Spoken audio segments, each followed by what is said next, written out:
Hello guys, welcome to my channel. इस video में हम पढ़ने जा रहे हैं टाइप्स ऑफ रेस्पिरेशन। पिछली वीडियो में हमने पढ़ लिया था कि रेस्पिरेशन एंड ब्रीदिंग में क्या फर्क है। आई होप आपका कॉन्सेप्ट वहां पे क्लियर हो चुका होगा। तो आज हम पढ़ने जा रहे हैं रेस्पिरेशन के टाइप्स। ओके, रेस्पिरेशन के दो मेन टाइप्स होते हैं। एक होता है एरोबिक रेस्पिरेशन एंड दूसरा होता है अनएरोबिक रेस्पिरेशन। एरोबिक रेस्पिरेशन तब होती है जब ऑक्सीजन प्रेजेंट हो, या फिर हम कह सकते हैं ऑक्सीजन की सप्लाई गुड अमाउंट में हो। एंड अनएरोबिक रेस्पिरेशन दो टाइप्स में बटा हुआ है। एक होता है अल्कोहलिक फर्मेंटेशन, दूसरा होता है lactic acid fermentation. Alcoholic fermentation तब होती है जब एक ऑर्गेनिज्म को बिल्कुल भी ऑक्सीजन नहीं मिलती, लेकिन लैक्टिक एसिड तब होती है जब एक ऑर्गेनिज्म को ऑक्सीजन मिलती है लेकिन बहुत कम मिलती है, लैक ऑफ ऑक्सीजन होती है, तब लैक्टिक एसिड होती है।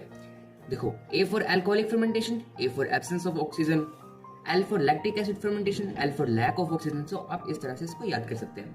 अब एरोबिक एंड अनएरोबिक रेस्पिरेशन में डिफरेंस देख लेते हैं। एरोबिक रेस्पिरेशन में ऑक्सीजन प्रेजेंट होती है या फिर ऑक्सीजन रिक्वायर्ड होती है। अनएरोबिक रेस्पिरेशन में ऑक्सीजन रिक्वायर्ड नहीं होती या फिर ऑक्सीजन की लैक होती है। ऑक्सीजन की लैक होती है लैक्टिक एसिड में, एंड ऑक्सीजन रिक्वायर्ड नहीं होती या फिर एब्सेंट होती है, वो होती है अल्कोहलिक फर्मेंटेशन में। Aerobic respiration cytoplasm and mitochondria में अक्कर होती है, मतलब यहाँ पर ये प्रोसेस होती है, ये हम आगे पढ़ेंगे कैसे होती है। एंड अनएरोबिक रेस्पिरेशन सिर्फ साइटोप्लाज्म में होती है। एरोबिक रेस्पिरेशन में ग्लूकोज पूरी तरह से टूटता है, लेकिन अनएरोबिक रेस्पिरेशन में वो आधा अधूरा टूटता है। एरोबिक रेस्पिरेशन के and products carbon dioxide and H2 होते हैं, वाटर। एंड अनएरोबिक रेस्पिरेशन के and products carbon dioxide, ethanol, alcohol और लैक्टिक एसिड होते हैं। ये भी हम आगे पढ़ेंगे, मैंने ऊपर से आपको ओवरव्यू दे दिया है। ये देख लो, aerobic respiration around 38 ATP adenosine triphosphate, ये एनर्जी होती है, एनर्जी इस फॉर्म में बनती है। लेकिन एनएरोबिक में देखो 8 एटीपी, अराउंड 8 एटीपी बनती है एनएरोबिक में। अब हम एरोबिक रेस्पिरेशन पढ़ लेते हैं कि एरोबिक रेस्पिरेशन आखिरकार खाना बनाता कैसे है। ये देखो, ग्लूकोज आया कहां से? हमारे डाइजेस्टिव सिस्टम से आया है ना, विलाय से एब्जॉर्ब होके ब्लड वेसल्स के आके किसी ऑर्गन या फिर किसी सेल में आया, एंड वहां पे ग्लूकोज है C6H12O6। अब ये ग्लूकोज कहां जाता है? साइटोप्लाज्म, सेल के साइटोप्लाज्म में प्रेजेंट होता है। फिर साइटोप्लाज्म कुछ ऐसे एंजाइम छोड़ता है जो इस ग्लूकोज को पायरुवेट में बदल देता है। ग्लूकोज को इस पायरुवेट में बदलता है। ये पायरुवेट C3H4O3 होता है, और ये पायरुवेट भी साइटोप्लाज्म में, मतलब ग्लूकोज साइटोप्लाज्म में पड़ा पायरुवेट में चेंज हो गया। इतनी सी प्रोसेस सभी टाइप की रेस्पिरेशन में होता है। इतनी प्रोसेस है ना, ये सब में कॉमन है इतनी प्रोसेस। जब भी ग्लूकोज पायरुवेट में टूटता है तो हम उसको बोलते हैं ग्लाइकोलिसिस। ग्लाइकोलिसिस का मतलब ग्लाइको का मतलब है ग्लूकोज, लिसिस का मतलब है टूटना। जब ग्लूकोज पायरुवेट में टूटता है तो उसे कहते हैं ग्लाइकोलिसिस। ओके, इतना प्रोसेस सब में कॉमन है, हमें सब में होता है। लेकिन एरोबिक रेस्पिरेशन आगे अलग होती है।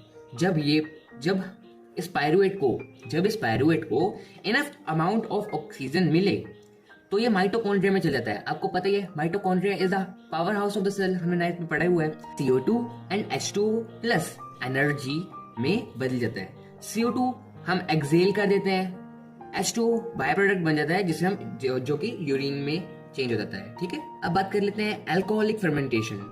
अल्कोहलिक फर्मेंटेशन हम ईस्ट के केस में पढ़ने जा रहे हैं, ईस्ट के केस में, है ना। ये देखो, ग्लूकोज एक सेल का साइटोप्लाज्म है, उसके अंदर ग्लूकोज आया C6H12O6।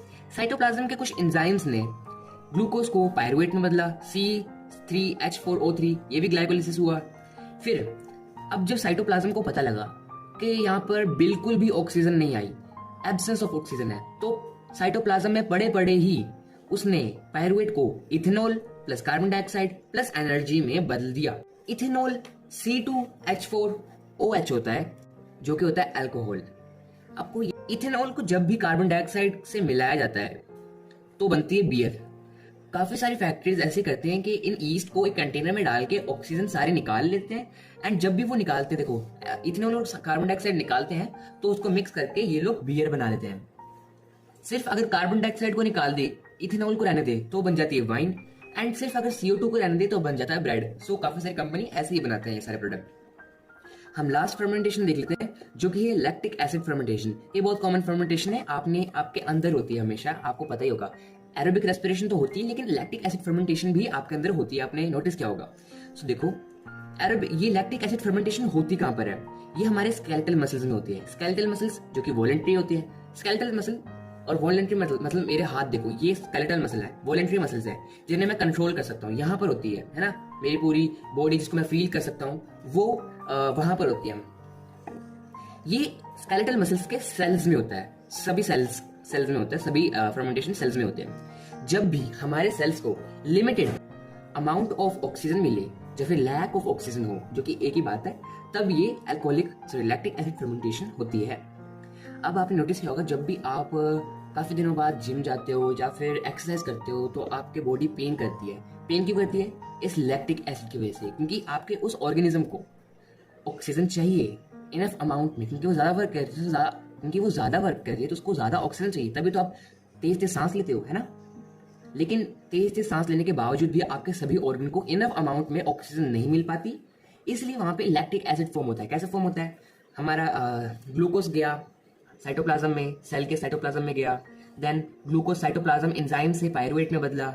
जब साइटोप्लाज्म को पता लगा कि यहाँ पर तो बहुत कम अमाउंट ऑफ ऑक्सीजन मिल रही है, तो उसने वहीं पड़े पड़े लैक्टिक एसिड एनर्जी को फॉर्म कर दिया, लैक्टिक एसिड एंड एनर्जी को फॉर्म कर दिया। ये लैक्टिक एसिड जब उस सेल के अंदर जाता है तो हमें मसल क्रैम्स होते हैं, हमारे मसल्स में बहुत सारा पेन होती है ना। सो एनर्जी तो फॉर्म होती है, लेकिन आपको बता दूं अल्कोहलिक फर्मेंटेशन में सबसे कम एनर्जी फॉर्म होती है, उससे ज्यादा होती है लैक्टिक एसिड में, एंड सबसे ज्यादा होती है aerobic respiration. So I hope you will like this video.